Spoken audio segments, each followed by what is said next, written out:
Thank you for joining us today. I find this really exciting every week, every month that we've been doing this.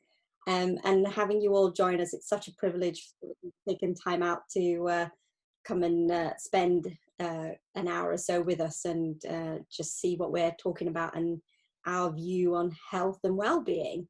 So today we decided that we were going to talk a little bit about COVID.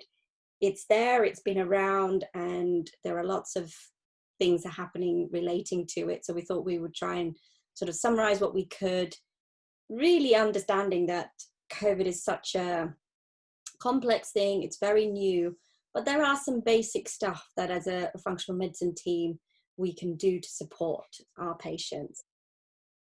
So first thing is housekeeping. If you can mute and stop your video, that's brilliant. Thank you very much. And if you do have any questions that come up while we're talking, please do type it in the little chat box. And if we can answer it as we're going along, we will do. Otherwise, you'll have time at the end to talk through the questions. We do appreciate that we can't answer sort of specific questions, but we will try to kind of answer it as generally as we can. But if you do have any particular questions that come up, we do have a free 10-minute consultation with any of our team, so you can book through and talk to us about it. So just as another bit of information, this isn't about providing medical advice. You must make sure that you're working with a practitioner before taking any decisions about supplements or anything else. Just as a brief overview, we are Dr. Indra Specialist Functional Medicine Practice, and we have a team of practitioners that are all IFM trained. IFM is the Institute of Functional Medicine, which is based in America, and they run the courses that all of us have been through. So we have with us today, we have Dr. Ailsa. How long have you been with us now, Ailsa? Oh, sorry, yes. I've been working with you for just over 2 years now, having previously worked for 3 years in an environmental medicine clinic. And I came to this way of working through my own health journey, which I think is what's happened for a lot of practitioners. And I love it. That's great. We love having you here, Ailsa. It's been wonderful. And then we have our other functional medicine doctor, Meeta. Hi, everybody. Thank you very much for joining us today. We really appreciate the time that you're giving us. I'm a GP and I work still in the NHS as a GP, but I came to the functional medical practice just over a year ago because I wanted to understand more about why my patients were getting sick and the root cause of their problems, and it's so much more satisfying for me. And we have our health coach Fiona with us. Fiona, you're muted at the moment. There you go.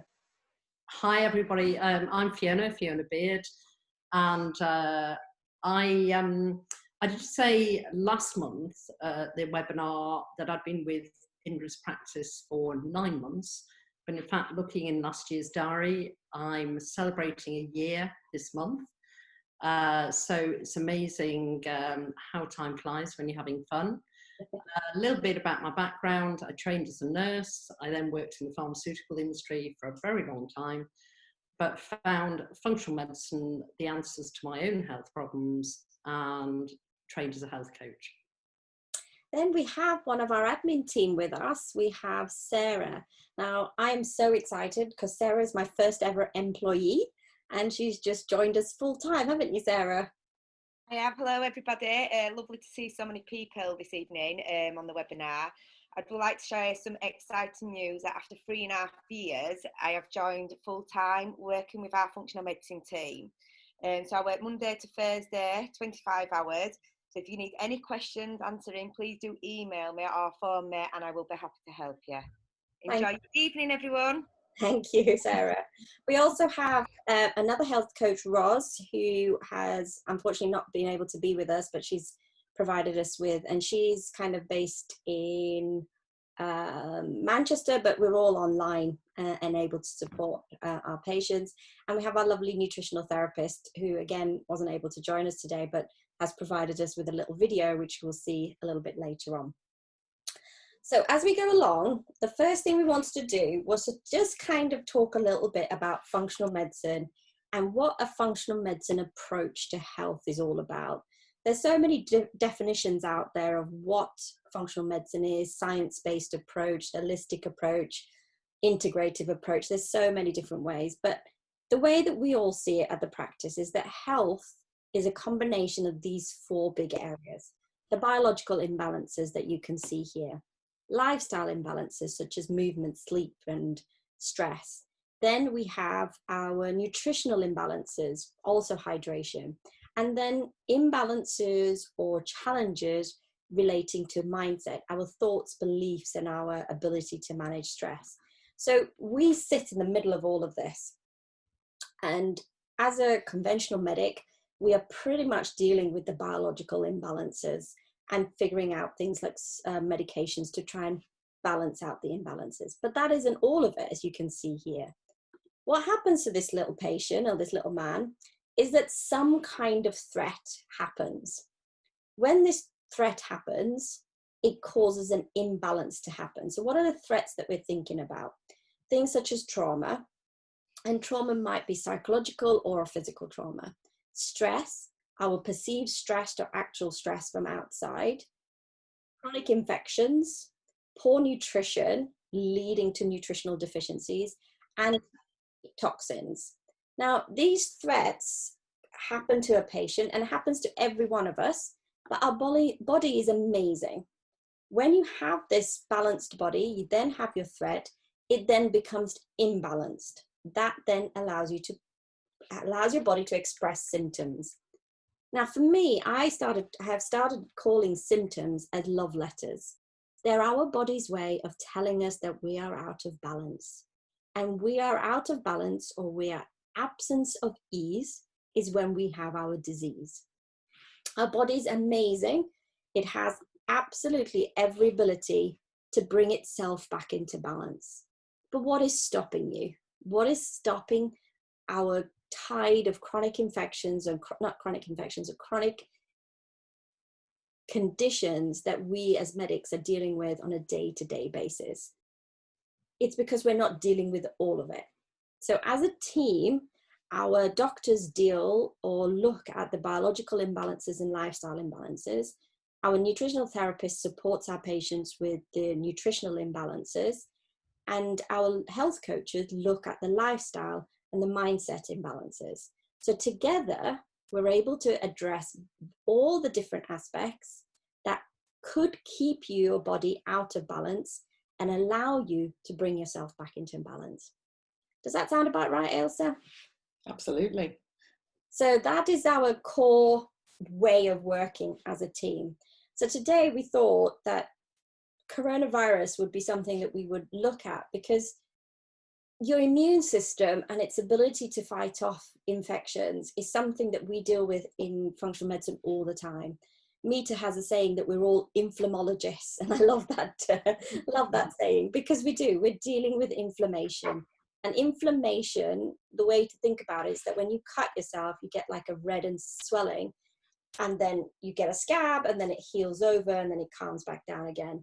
But when this inflammation is chronically going on, that's when we get the symptoms that we're experiencing. So corona is the virus and COVID is the disease. So Mita's been doing a lot of work and looking into this, and this has really sparked her interest. So we've asked her to just talk a little bit, to give you a very brief sort of statistics of COVID. Would that be right, Mita? Yeah, thank you. So coronaviruses have been around a very long time, and they primarily infect birds and mammals. But back in 2002, they showed the capability of crossing species and infecting humans. And they infected humans in 2002 with SARS, also known as the severe acute respiratory syndrome. And then again in 2012 with MERS, the Middle Eastern respiratory syndrome. And then at the end of last year, we discovered the new SARS-CoV-19 virus, coronavirus. And as Indra said, the clinical syndrome is called COVID-19. Next slide, please, Indra. So this slide was taken from the Johns Hopkins University. You will probably have seen that they have been giving us the official figures worldwide since the beginning. And we're 8 months into this pandemic, and on the 30th of August, you can see that confirmed cases were nearing 25 million around the world. And today's confirmed cases are now up to 26 million. So that's just in the, in the last 4 days, it's gone up again. And the confirmed deaths, you can see there 842,000, but today it had gone up to 863,000. So it's going up at an exponential rate worldwide. Thank you, Indra. Next slide, please. So the following slides are just giving you the statistics of what's been happening in the United Kingdom. All this data comes from government daily figures and the Office of National Statistics infection survey and the official deaths register. So here you can see that our number of cases is again steadily rising. The figure there goes to 1,244 cases on the 30th of August. But since then it's continued to go up, and today's case number was 1,735 cases. Next slide, please. The hospital admissions are separated into different countries. So this is the hospital admissions rate for COVID-19 in England. There's also a lag in getting the numbers out, and you can see that we have the numbers up to the 21st of August here. And you can see that the hospital admissions have come right down and are really quite flattening out, as you can see in the figure, the diagrams on above, so you can see the flattened curve a lot better. The deaths remain low. Daily deaths are remaining low. We're at an average of just single figures in the United Kingdom. So this is all very good news for us in terms of hospital admissions and in terms of deaths, but cases are unfortunately going up quite steadily now. So the key symptoms, the government's guidelines for key symptoms include fever and tiredness, a continuous new cough, the loss of taste or smell, and breathing difficulties. But don't forget that there's also these key symptoms that the World Health Organization also lists, which are aches and pains, sore throat, diarrhea, conjunctivitis, headache, loss of taste or smell is there, a rash on the skin or discoloration of fingers or toes. But there are more serious symptoms as well, such as difficulty in breathing, chest pain and pressure, even loss of speech and movement. So it's really important, depending on your symptoms, that you either, if you feel it's serious, you must ring 111 straight away. And if you feel that you have the other symptoms, you must self-isolate and organise a test. So thank you, Amita. We've actually got one of our colleagues who's actually experienced COVID, so we thought it might be interesting to give you like a first-hand account of it. So Ailsa's quite generously allowed us to, well, we followed her on her Facebook page, and so she's going to give us a little bit of a description of how she experienced it and what she did for herself. Okay, so for me, it's been clear through this pandemic that there are so many unknowns, and the goalposts are constantly changing as new research and evidence comes out, new guidelines. So I started my symptoms of COVID-19 the day after returning from an aborted ski trip to France, along with some friends that I'd travelled with. We arrived there on the Saturday to be told in the evening that the ski resort was shutting down, so we had to book new flights home. So 4 out of the 5 of us came down with symptoms on the Tuesday, with temperature, dry cough, fatigue, a feeling that we needed to sleep. If you could put the timeline up, Indra, thank you. So the second day probably was when I had my highest temperature, and I felt very, very, very achy, and sort of that tender skin feeling that you get when you've got the flu. I was very lethargic and my appetite was poor. So my temperature wasn't, it was about 38, I think.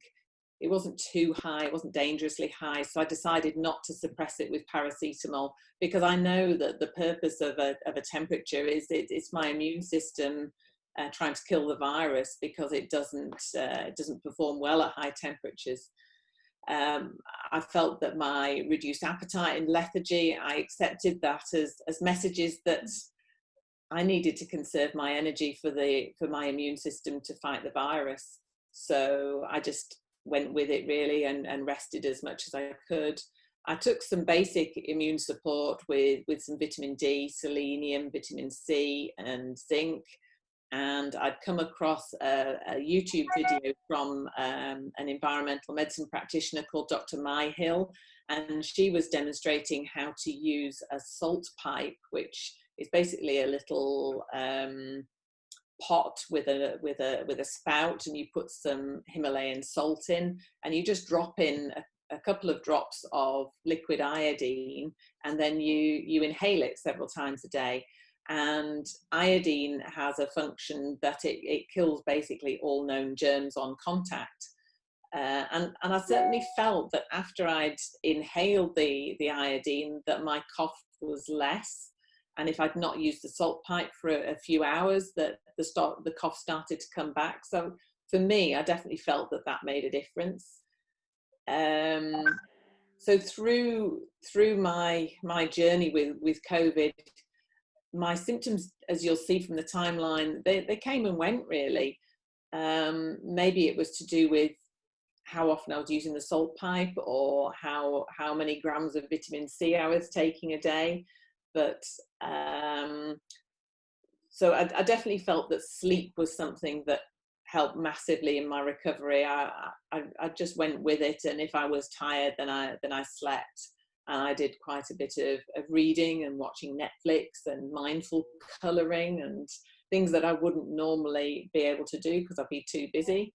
So it did really make me stop and think. I think to start with, because the picture was changing so regularly, it was very tempting to watch the news all the time. But I think everybody realizes that when you watch the news too much, that it actually makes you feel a bit more anxious. So I tried to disengage from that and maybe just listen to the news on the radio without the images of everything, so that I could manage my stress and anxiety. And I went back to doing daily meditations, which I know that over a few years have really made a massive difference in managing my stress. So I think the other interesting thing about my journey was on day 6, I developed the loss of sense of taste and smell. And at that point, they weren't part of the recognised symptoms.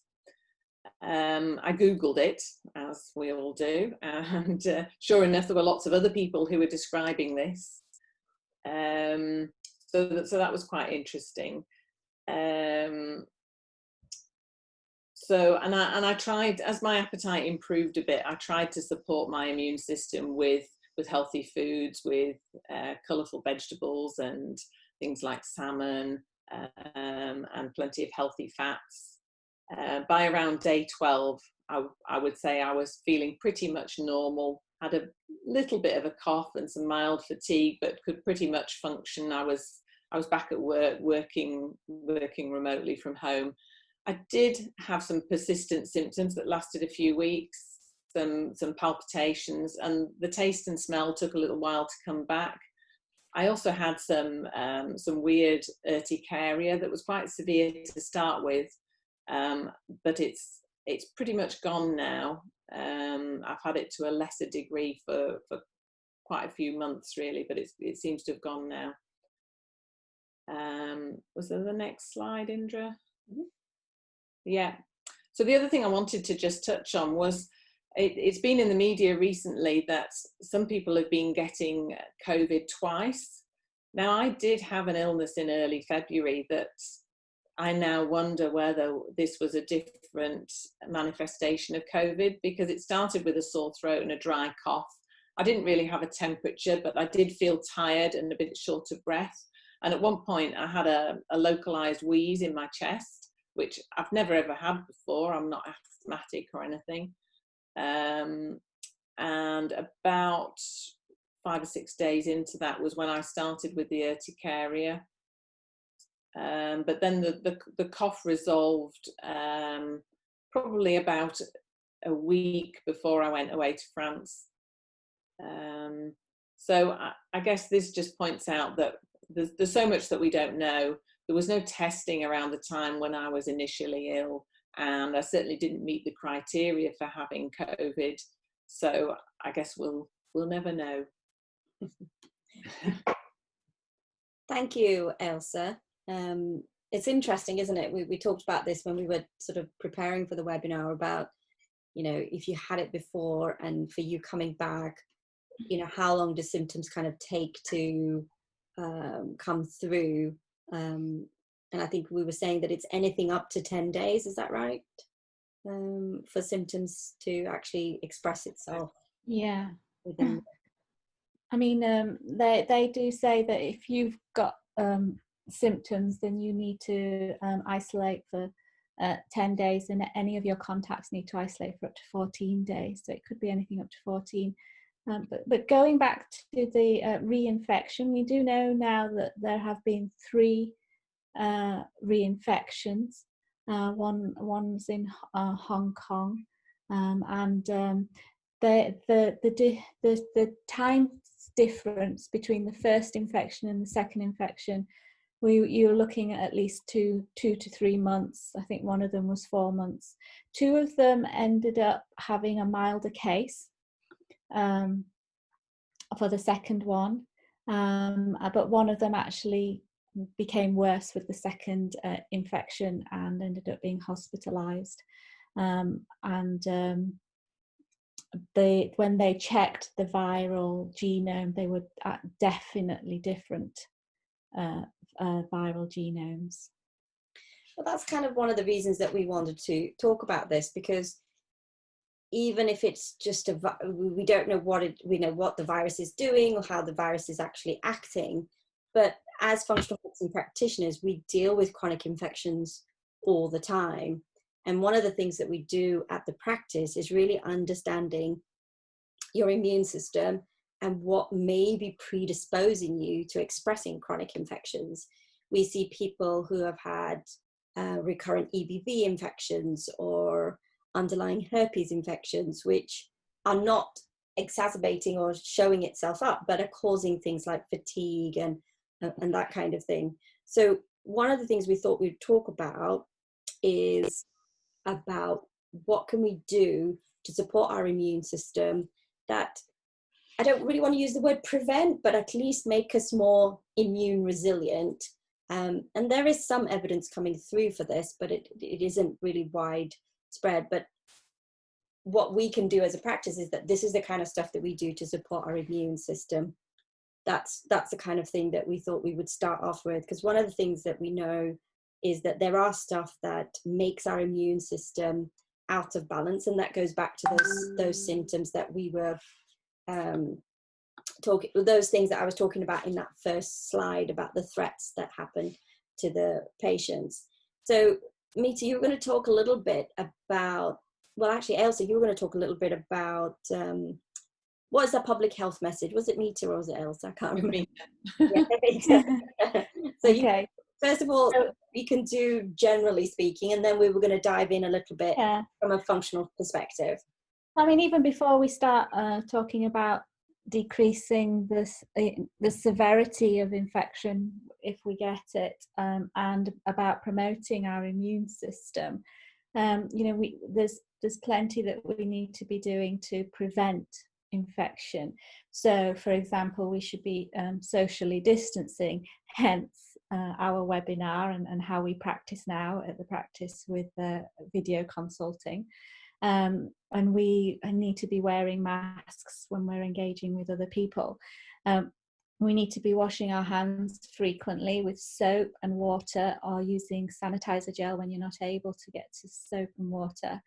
Catching coughs and sneezes in disposable tissues, and then disposing away with those tissues, and again washing our hands. And if we don't have disposable tissues, catching your coughs and sneezes in your sleeve if necessary. Avoid the T area. So this is the eyes, nose and mouth. Don't touch those areas, because the virus is known to be on surfaces, and if we touch those surfaces and then touch our T area, that's port of entry for the virus into the body. And if you do by accident touch those areas, you must wash your hands afterwards. And again, to avoid close contact with people who are unwell. So those are sort of the basic preventative kind of things. Ailsa, you were going to talk a little bit more about, from a functional perspective, what do we do to support our immune system? So I think the first thing is the basics. Think about the foundations of your good health. We're always talking about the modifiable lifestyle factors, making sure that you're relieving your stress, you're getting enough sleep. I think Fiona will talk a little bit more about those. But nutrition is massively important, isn't it? So in our previous webinars, we've talked about the immune system in your gut, and the importance of supporting the healthy gut bacteria with plenty of fibre and probiotic and prebiotic foods. Yeah, I think the IFM have given us a beautiful leaflet, haven't they, with all the prebiotic foods in. And we really do try and encourage people to use that, obviously with fully assessing them, because some people struggle with prebiotic foods if they've got gut imbalances going on. But the microbiome, if people aren't aware, is our community of bacteria which are doing so much to support us.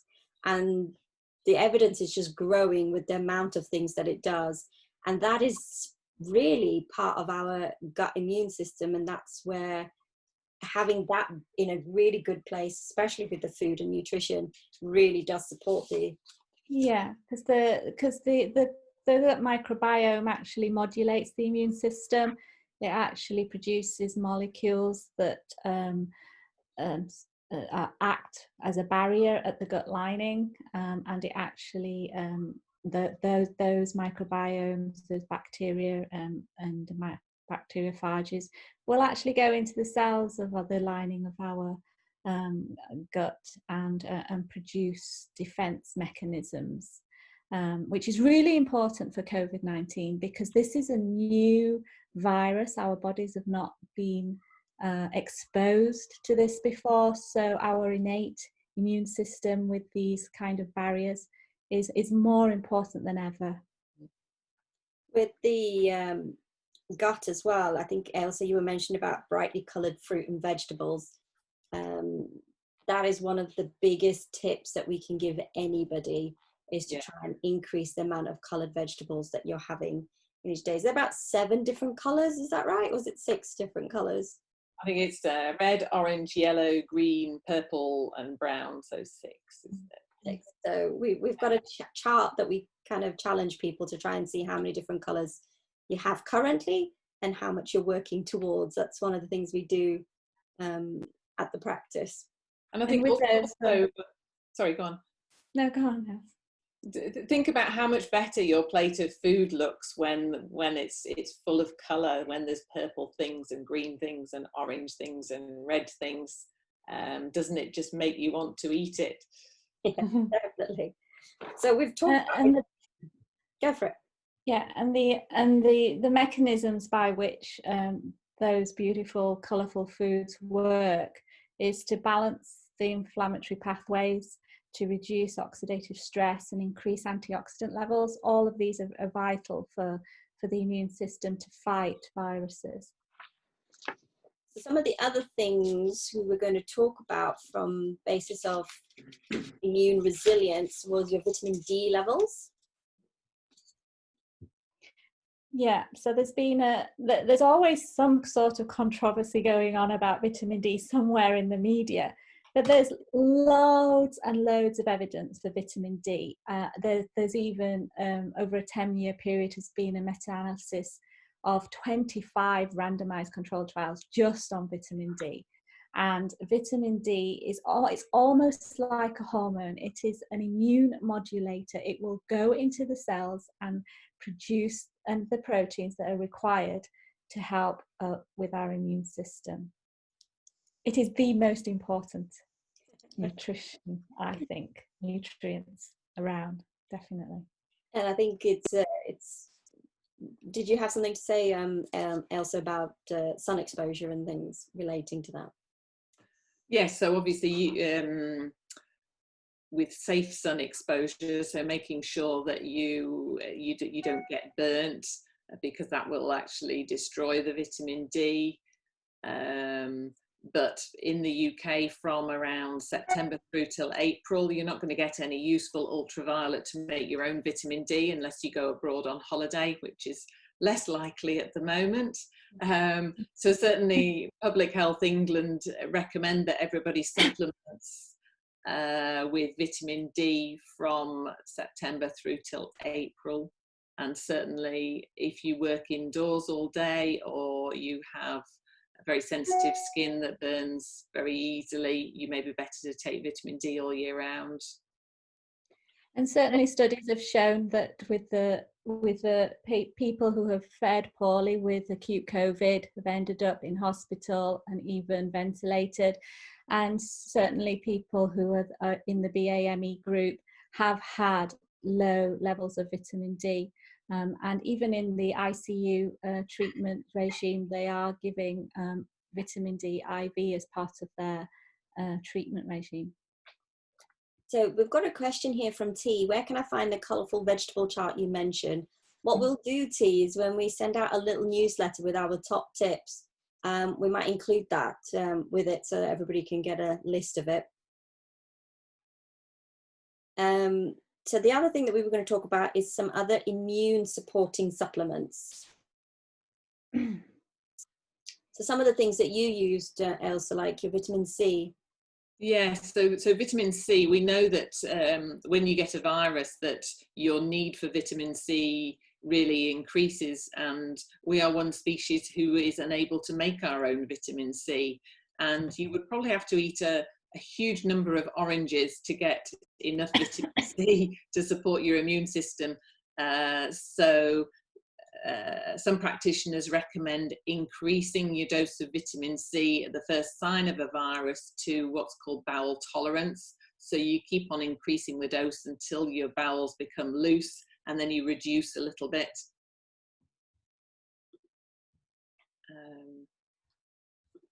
And the other things that we were going to talk about is your zinc, vitamin A, and vitamin E. They're all kind of important together, aren't they? Yes. One of our other webinars that we did, we talked a little bit more about our immune boosting nutrients, and I think Shakila did a little video, didn't she, of a little immune boosting drink that you can have a look at, which kind of has a little bit of all of these in it.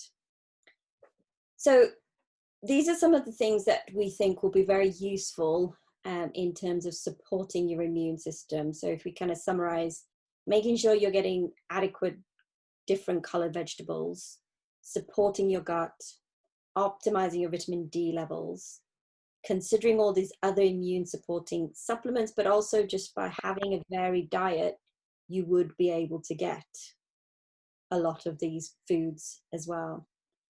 Now, next thing we were going to talk about in relation to all of this, and it does impact this, is about obesity, because that's one of the key things that the government has talked about as being something that we need to be looking at. And we thought we'd talk a little bit about our approach to it. So Fiona, our health coach, supports all our patients with all the different symptoms, and she was just going to give us a little bit of an update about our approach to obesity. Yes, hi everyone. As we know now, there's been a clear link between obesity and the severity of the effects of COVID. And there's many contributing factors for people becoming overweight.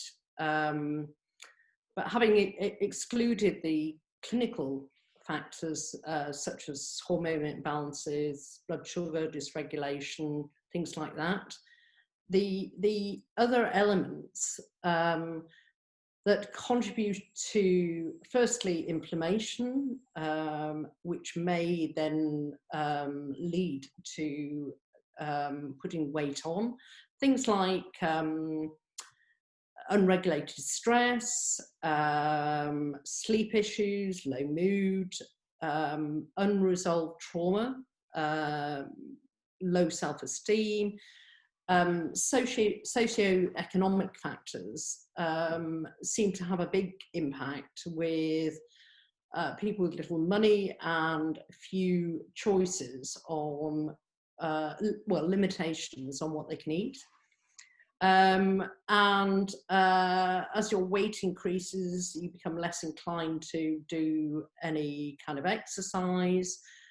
And over the last, probably, I don't know how many years, probably 50 years, I would say, we've moved away from nutritious, locally grown food to highly processed options, takeaways, convenience food.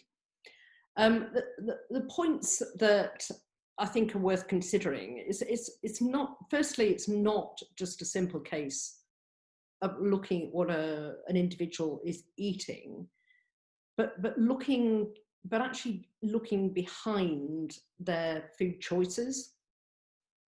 And the second thing is that nobody chooses to be overweight or obese. It's not as if we come to New Year and say to ourselves, in a year's time, I'd like to be 2 stone overweight, or in 5 years' time, I choose to be morbidly obese. So it's really important from a health coach's perspective to delve a little deeper into that individual's relationship with food.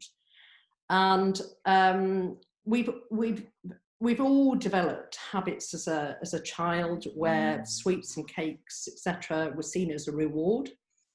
I know from my upbringing, it was a case with my mum that if you ate your dinner, you could then have a pudding. And, if you'd been a good girl, we can buy you some sweeties, that sort of thing. So we've all established certain habits as we've grown up. And very often we've used food, things like chocolate and yummy things as comfort food. The third point I'd like to make is that from a functional medicine perspective, when we go through a person's history, it's very useful to identify where in their life did they start to put on weight that there were, that maintained at that weight, and were there any underlying factors related to that? Was there a stressful life event? Was there a change, a massive change that made them choose a different way of eating? And all of these things may have contributed to the habits that they've now formed. And by the time that somebody would come to our clinic, they will very likely have been on numerous diets, losing weight temporarily, to then put it all back on, and often a little bit more, hoping for that quick fix, but not actually changing their eating habits. And the other point, which doesn't come up that often really in people's thoughts, is often hydration may be an issue when we confuse thirst with hunger, and rather than having more to drink, we dive into the food instead. And from the way that we support everybody through making changes, it's all about small, manageable steps in order to make those lasting changes. And the other thing is that it's about working together to identify any kind of setbacks, so that we could discuss and agree some strategies to overcome these. And so what can we do as a practice to help? Now, unlike some of the other options that you may have already tried, within the practice there are no set protocols and there are no set targets to reach. It's all about that patient's personal story and their current lifestyle. That is really our starting point. And as I go back, it's about where that individual feels ready to start, and it's about breaking down into small, manageable steps.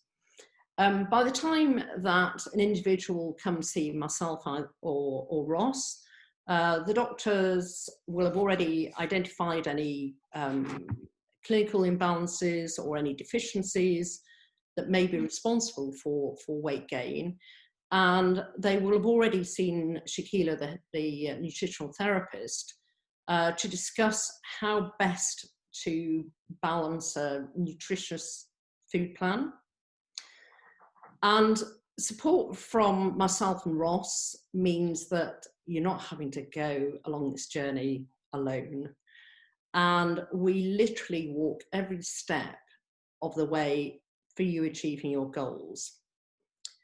And the other point I'd like to make is that many patients want to lose weight quite easily, to feel healthy, to have more energy. But there are many studies to show that this is not enough a motivator to sustain long-term changes. So we like to discuss what that individual's vision is when they aim to lose that weight, when they want to have that healthier lifestyle. What does that actually look like to them? What is it that they are really wanting to do when they are healthier and feel more contented in their life?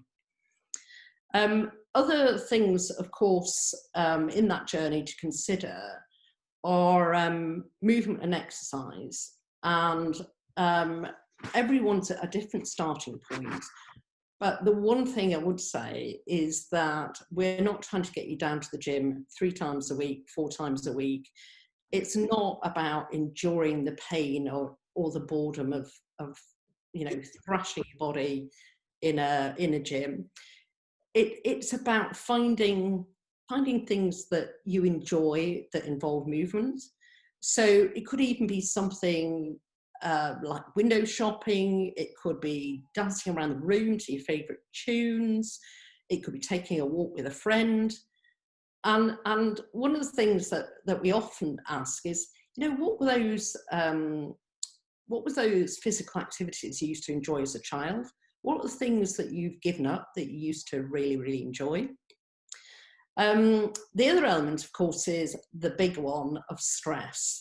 And it is well known to create an inflammatory process within the body, which can be a precursor to weight gain. So it's not about saying, perhaps you should try meditation, deep breathing, forgive me, meter, yoga, whatever. It's actually about identifying what those stresses are in that person's life so that we can work around those. And then, of course, introduce some techniques to minimize that stress and to manage that stress. And the last point I'd like to make is quite often when patients have put on a lot of weight or they're obese, they have given up their hobbies and interests, and they put them to one side. And so it's all about finding joy in their lives again. And just by incorporating even a small time throughout a day of doing the things you used to love or still love, actually changes your mindset and leads to really positive changes and increases your motivation to move forward. So just in summary, if you're ready to make the changes or want to lose weight, become healthier and happier in your life, you have the full support from all our team in a way and a pace that suits you. Thank you very much, Fiona. I think for me, the key thing about understanding weight is realizing that weight is a side effect or a symptom of inflammation. So once we've addressed what is triggering the inflammation, like you suggested, like the stress, the nutrition, or the imbalances, we tend to find that weight tends to shift. And if weight isn't shifting, then there's something else sticking in its place. I know I've had a patient who was really struggling to lose, and we realized through investigation that it was a mold issue that she was struggling with. And once we started to help her detoxify, she started to lose weight. It's not been a rapid loss or anything like that, but it's been a gradual loss. And she's just feeling a lot more energized with it. So thank you. So we've talked a little bit about obesity. We've talked about all the different aspects that we as a team look at. So it's not about the weight. It's not all about the nutrition in terms of any restriction of any foods or anything like that. It's about finding where you are and what you need for your body to bring it back into balance. And then when it's in balance, it is not inflamed and it will be at the right weight for you.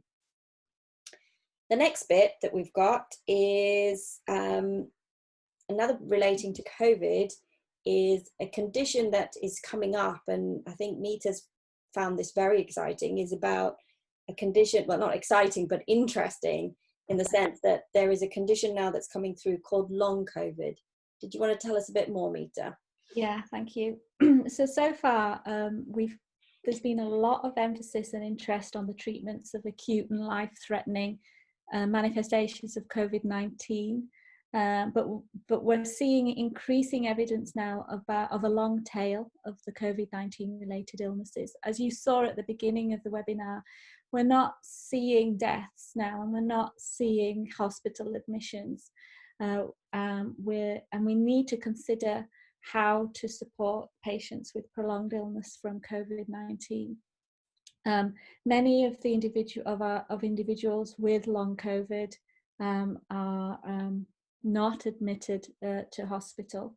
I think we've got a slide, COVID-19 slide, and but they are reporting prolonged debilitating courses of illness, and many of these people have very mild COVID symptoms. Yes, it's not that one. It's That's it, thank you. And the problem with long COVID is that there's actually no actual definition yet.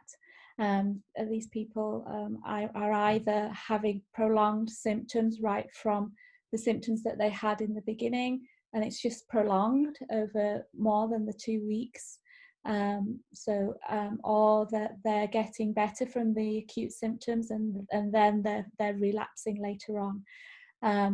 There's very little research on the issue at the moment, but it's being actively discussed within research communities, and also it's being discussed at huge lengths in social media now. There's research teams in Italy reporting long COVID. There's research plenty coming out of America now about long COVID. And even in our own UK, there's the UK COVID-19 symptom study app collecting symptom information of nearly now 4 million people who have downloaded this app. And they're collating about 160 million daily symptom entries at the moment in the UK alone. So we're talking about 10% of that population at the moment, which is a lot of people.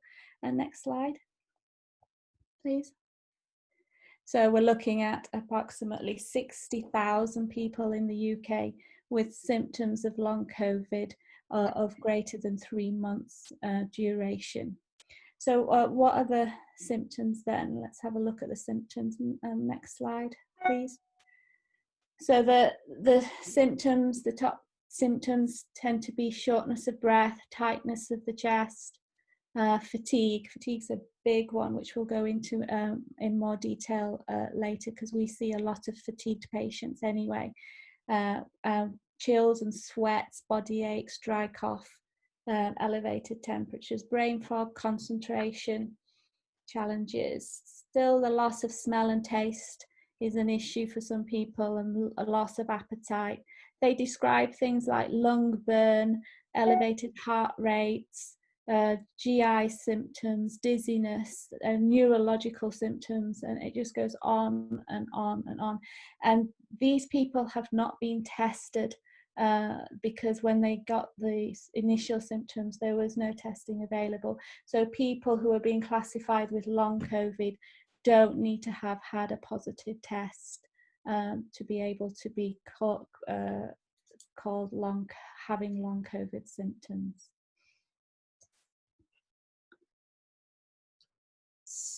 So this is kind of a new thing, but I guess one of the things that we are, as Mita was saying, one of the key things that we see at the practice is that fatigue. I don't know any of my patients that haven't had some degree of fatigue that we're dealing with. So we thought we'd ask Fiona to talk a little bit about how, because fatigue, I think personally, I mean, you can tell me, Ailsa and Mita, when I see a patient, there's kind of two different aspects to it. There's that physical fatigue and there's the mental fatigue, and it kind of gets mixed up into one thing. And unpicking that is where our health coaches come into play. Would you say that? Yeah, I think the mental fatigue is often called brain fog, isn't it? Which is quite a descriptive term. Yeah. Yeah. Definitely. Fiona, did you want to? Yeah, no. So let's talk about a little bit about fatigue, which, as Indra rightly said, we see an awful lot of that, not just connected with COVID, but let's focus on COVID. When a person's fatigued, their quality of life suffers massively. Morning routines turn into energy draining chores.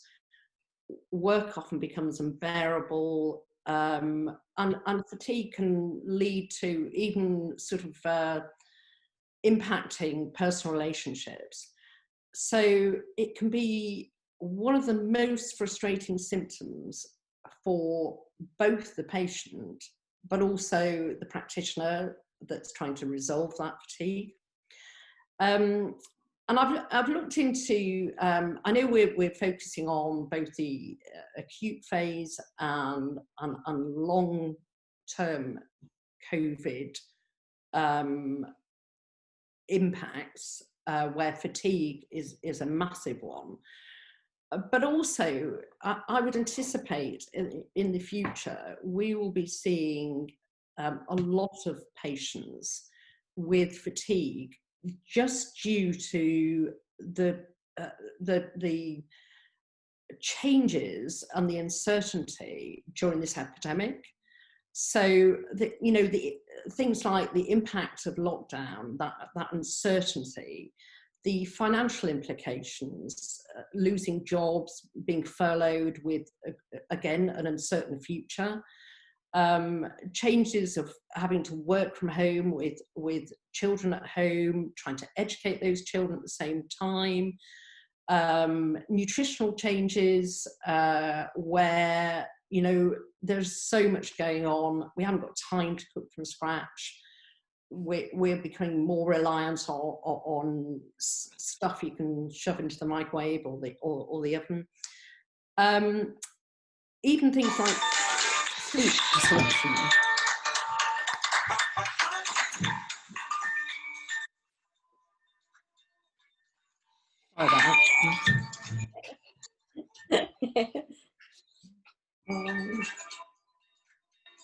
Somebody obviously wants you, Fiona. Somebody does.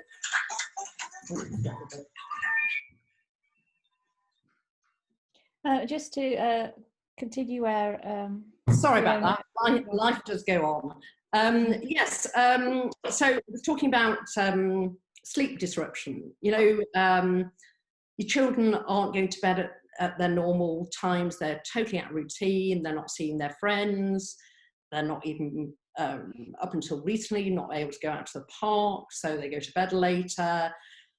You're chasing your tail, so mum and dad have sleep disruption. And the other thing which I related to earlier, stress, and more stress, which are impacting relationships and obviously family time.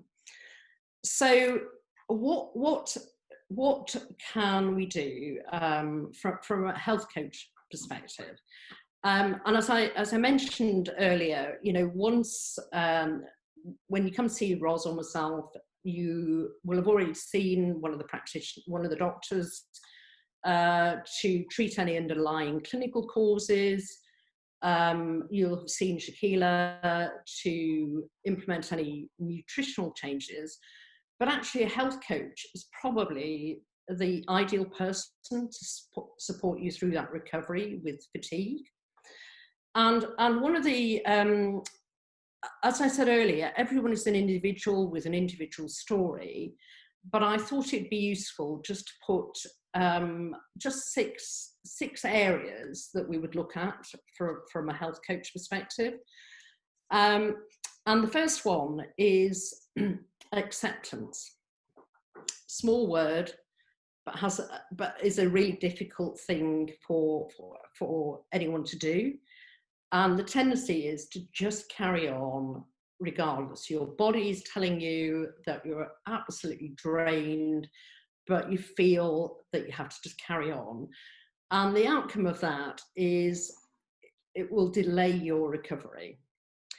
And so working together, it's about establishing a different routine to incorporate your fatigue, rather than trying to squeeze your fatigue into your current lifestyle. The second area is to listen to your body and to identify the things that you can do, rather than look at all the should do's that your mind is telling you. I should be doing this, I should be